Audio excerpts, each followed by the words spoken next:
ಹೊಸ ಸಿಎಂ ಡಿಕೆಶಿಗೆ ಬೆಳಗಾವಿ ಸಾಹುಕಾರ್ ಸವಾಲ್ ಹಾಕಿದ್ರ 2028ಕ್ಕೆ ಮುಖ್ಯಮಂತ್ರಿ ಆಗ್ತಾರಾ ಸತೀಶ್ ಜಾರಕಿಹೊಳಿ. ಇದೀಗ ಹೊಸ ಸಿಎಂ ಡಿಕೆಶಿಗೆ ಬೆಳಗಾವಿ ಸಾಹುಕಾರ್ ಸವಾಲ್. 2028ಕ್ಕೆ ಮುಖ್ಯಮಂತ್ರಿ ಆಗ್ತಾರಾ ಸತೀಶ್ ಜಾರಕಿಹೊಳಿ. ಗುರು ಸಿದ್ದರಾಮಯ್ಯ ನಡೆಯನ್ನ ಅನುಸರಿಸುತ್ತಾರಾ ಸತೀಶ್? ಪರೋಕ್ಷವಾಗಿಯೇ ಡಿಕೆ ಶಿವಕುಮಾರ್ಗೆ ಸಾಹುಕಾರ್ ಅವರು ಚಾಲೆಂಜ್ ಹಾಕಿರುವಂತದ್ದು. ಕೆಪಿಸಿಸಿ ಅಧ್ಯಕ್ಷ ಆಗದೆ ಯಾರು ಸಿಎಂ ಆಗೇ ಇಲ್ವಾ ಅನ್ನುವಂತ ಪ್ರಶ್ನೆ ಮಾಡಿದ್ದಾರೆ. ಕೆಪಿಸಿಸಿ ಅಧ್ಯಕ್ಷ ಪಟ್ಟ ಕೈ ತಪ್ಪಿದ್ದಲ್ಲ ಅಂತ ಸ್ಪಷ್ಟನೆ ನೀಡಿದ್ದಾರೆ. ಸಿದ್ದರಾಮಯ್ಯ ಸಿಎಂ ಆಗೋಕೆ ಕೆಪಿಸಿಸಿ ಅಧ್ಯಕ್ಷರೇ ಆಗಿದ್ರ ಅಂತ ಪ್ರಶ್ನೆ ಮಾಡಿದ್ದಾರೆ. ಸಿಎಂ ಡಿಕೆ ಶಿವಕುಮಾರ್ಗೆ ಸಾಹುಕಾರ್ ಡೈರೆಕ್ಟ್ ಆಗಿ ಟಾಂಗ್ ಕೊಟ್ಟಿದ್ದಾರೆ. ಬೇಕೆ ಹರಿಪ್ರಸಾದ್ ಮುಂದೆ ಸಿಎಂ ಯಾಕೆ ಆಗಬಾರ್ದು ಅಂತ ಕೂಡ ಹೇಳಿರುವಂತದ್ದು. ಮುಖ್ಯಮಂತ್ರಿ ಆಗೋಕೆ ಅಧ್ಯಕ್ಷರೇ ಆಗಬೇಕು ಅಂತೇನಿಲ್ಲ ರೀ ಅಂತ ಹೇಳಿದ್ದಾರೆ. ನನಗೆ ಅಧ್ಯಕ್ಷ ಸ್ಥಾನ ಬೇಕು, ಸಚಿವ ಸ್ಥಾನ ಬೇಕು ಅಂತ ಎರಡನ್ನೂ ಕೂಡ ನಾನು ಕೇಳಿದ್ದೆ. 2028ಕ್ಕೆ ಹೊಸ ರಣತಂತ್ರವನ್ನ ಹೂಡಿದ್ದಾರಾ ಸತೀಶ್ ಜಾರಕಿಹೊಳಿ?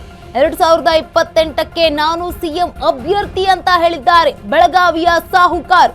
ಡಿಕೆಗೆ ಮೊದಲ ದಿನದಿಂದಲೇ ಹುಟ್ಟುಕೊಂಡಿದ್ದಾರೆ ಪ್ರತಿಸ್ಪರ್ಧಿಗಳು.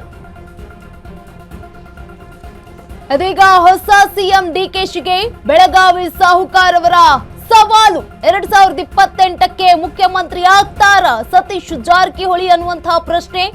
ಗುರು ಸಿದ್ದರಾಮಯ್ಯ ಅವರ ನಡೆಯನ್ನೇ ಅನುಸರಿಸ್ತಾರಾ ಸತೀಶ್ ಅನ್ನುವಂಥದ್ದು. ಪರೋಕ್ಷವಾಗಿ ಡಿಕೆ ಶಿವಕುಮಾರ್ ಅವರಿಗೆ ಸಾಹುಕಾರ್ ಅವರು ಚಾಲೆಂಜ್ ಹಾಕಿರುವಂತದ್ದು. ಕೆಪಿಸಿಸಿ ಅಧ್ಯಕ್ಷ ಆಗದೆ ಯಾರು ಸಿಎಂ ಆಗೇ ಇಲ್ವಾ? ಕೆಪಿಸಿಸಿ ಪಟ್ಟ ಕೈ ತಪ್ಪಿದ್ದಲ್ಲ ಅಂತ ಹೇಳಿದ್ದಾರೆ. ಸಿದ್ದರಾಮಯ್ಯ ಸಿಎಂ ಆಗೋಕೆ ಕೆಪಿಸಿಸಿ ಅಧ್ಯಕ್ಷರೇ ಆಗಿದ್ರ ಅಂತ ಮತ್ತೊಂದು ಪ್ರಶ್ನೆಯನ್ನ ಮಾಡಿದ್ದಾರೆ. ಈ ಮೂಲಕ ಸಿಎಂ ಡಿಕೆ ಶಿವಕುಮಾರ್ ಅವರಿಗೆ ಸಾಹುಕಾರ್ ಡೈರೆಕ್ಟ್ ಆಗಿ ಟಾಂಗ್ ನೀಡಿದ್ದಾರೆ. ಬಿಕೆ ಹರಿಪ್ರಸಾದ್ ಕೂಡ ಮುಂದೆ ಸಿಎಂ ಯಾಕೆ ಆಗಬಾರ್ದು ಅನ್ನುವ ಪ್ರಶ್ನೆಯನ್ನ ಮಾಡಿದ್ದಾರೆ. ಮುಖ್ಯಮಂತ್ರಿ ಆಗೋದಕ್ಕೆ ಅಧ್ಯಕ್ಷರೇ ಆಗಬೇಕಂತ ಏನಿಲ್ಲ, ಕೆಪಿಸಿಸಿ ಅಧ್ಯಕ್ಷರೇ ಆಗಬೇಕು, ಮುಂದೆ ಸಿಎಂ ಆಗೋದಕ್ಕೆ ಅಂತ ಎಲ್ಲ ಏನಿಲ್ಲ. ನನಗೆ ಅಧ್ಯಕ್ಷ ಸ್ಥಾನ ಬೇಕು, ಜೊತೆಗೆ ಸಚಿವ ಸ್ಥಾನ ಬೇಕು ಅಂತ ಎರಡನ್ನೂ ಕೂಡ ಹೈಕಮಾಂಡ್ ಬಳಿ ಕೇಳಿದ್ದೆ ಅಂತ ಹೇಳಿದ್ದಾರೆ.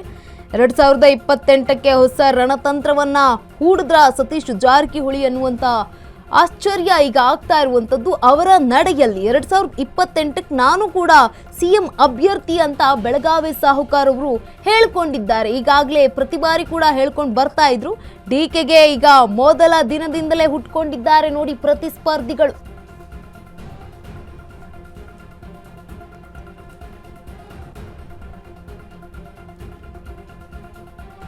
ಈ ಬಗ್ಗೆ ಹೆಚ್ಚಿನ ಮಾಹಿತಿಯನ್ನ ನೀಡಲಿದ್ದಾರೆ ನಮ್ಮ ಪ್ರತಿನಿಧಿ ದೀಪಾ. ನೇರ ಸಂಪರ್ಕದಲ್ಲಿ ಜಾಯಿನ್ ಆಗ್ತಾ ಇದ್ದಾರೆ. ದೀಪಾ, ಈಗ ಮೊದಲ ದಿನದಿಂದಲೇ ಈಗ ವಿರೋಧವಾಗಿ ಅಂದ್ರೆ ಟಾಂಗ್ಗಳನ್ನ ಕೊಡ್ಕೊಂಡು ಬರ್ತಾ ಇದ್ದಾರೆ. ಸತೀಶ್ ಅವರ ಮುಂದಿನ ನಡೆ ಏನಾಗಿರುತ್ತೆ?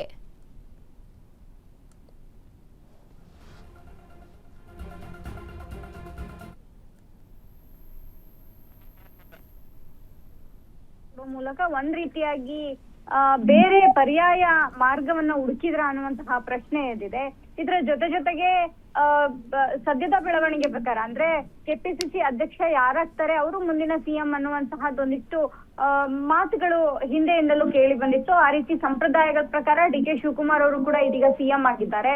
ಇದರ ಏನು ಹರಿಪ್ರಸಾದ್ ಅವರು ಕೂಡ ಸಿಎಂ ಸ್ಥಾನಕ್ಕೆ ಕ್ಲೈಮ್ ಮಾಡ್ತಾರ ಅನ್ನುವಂಥದ್ದು. ಯಾಕಂದ್ರೆ ಕೆಪಿಸಿಸಿ ಅಧ್ಯಕ್ಷ ಸ್ಥಾನದಲ್ಲಿ ಅಧ್ಯಕ್ಷರಾಗಿ ಅಂದ್ರೆ ಇರೋದ್ರಿಂದ, ಈಗ ಅವರನ್ನ ನೇಮಕ ಮಾಡಿರೋದ್ರಿಂದ ಸಹಜವಾಗಿ ಆ ಪ್ರಶ್ನೆ ಎದ್ದೇಳುತ್ತೆ. ಆದ್ರೆ ಹೈಕಮಾಂಡ್ ನಾಯಕರು ಯಾವ ಡಿಸಿಷನ್ ಅನ್ನ ತೆಗೆದುಕೊಳ್ತಾರೆ ಅನ್ನುವಂಥದ್ದು, ಹರಿಪ್ರಸಾದ್ ಅವರ ಒಂದು ಸಾಮರ್ಥ್ಯ ಮತ್ತೆ ಸತೀಶ್ ಜಾರಕಿಹೊಳಿ ಅವರ ಸಾಮರ್ಥ್ಯದ ಜೊತೆಗೆ ಮುಂದೆ ಯಾರು ರಾಜ್ಯವನ್ನ ನಡೆಸಬೇಕು ಅಂದ್ರೆ ಕಾಂಗ್ರೆಸ್ ಪಕ್ಷ ಅಧಿಕಾರಕ್ಕೆ ಬಂದಂತಹ ಸಂದರ್ಭದಲ್ಲಿ ಏನ್ ಮಾಡ್ಬೇಕನ್ನುವಂತಹದ್ದು ಕೂಡ ನಿರ್ಧಾರ ಆಗತ್ತೆ. ಎಲ್ಲರೂ ಕೂಡ ಸಿದ್ದರಾಮಯ್ಯ ಆಗೋದಿಕ್ಕೆ ಆಗೋದಿಲ್ಲ. ಯಾಕಂದ್ರೆ ಅಹಿಂದವನ್ನ ವರ್ಗವನ್ನೇ ತಮ್ಮ ಹಿಂದೆ ಬರುವಂತೆ ಮಾಡಿ ತಮ್ಮ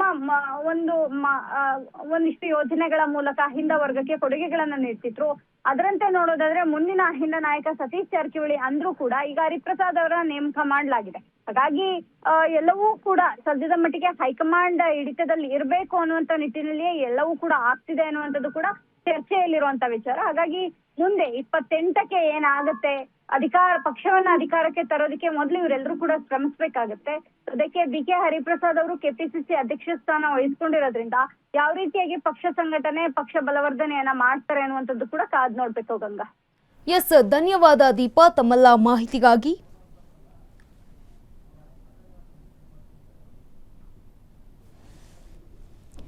ಎಸ್, ಇದೀಗ ಹೊಸ ಸಿಎಂ DK ಶಿವಕುಮಾರ್ ಅವರಿಗೆ ಬೆಳಗಾವಿ ಸಾಹುಕಾರ್ ಅವರ ಸವಾಲುಗಳು ಹೇಗಾಗ್ತಾ ಇದೆ ನೋಡಿ. ರಾಜಕಾರಣದಲ್ಲಿ DK ಮೊದಲ ದಿನದಿಂದಲೇ ಹುಟ್ಕೊಂಡಿದ್ದಾರೆ ಪ್ರತಿಸ್ಪರ್ಧಿಗಳು. 2028ಕ್ಕೆ ನಾನು ಕೂಡ ಸಿಎಂ ಅಭ್ಯರ್ಥಿ ಅಂತ ಹೇಳಿಕೊಂಡಿದ್ದಾರೆ.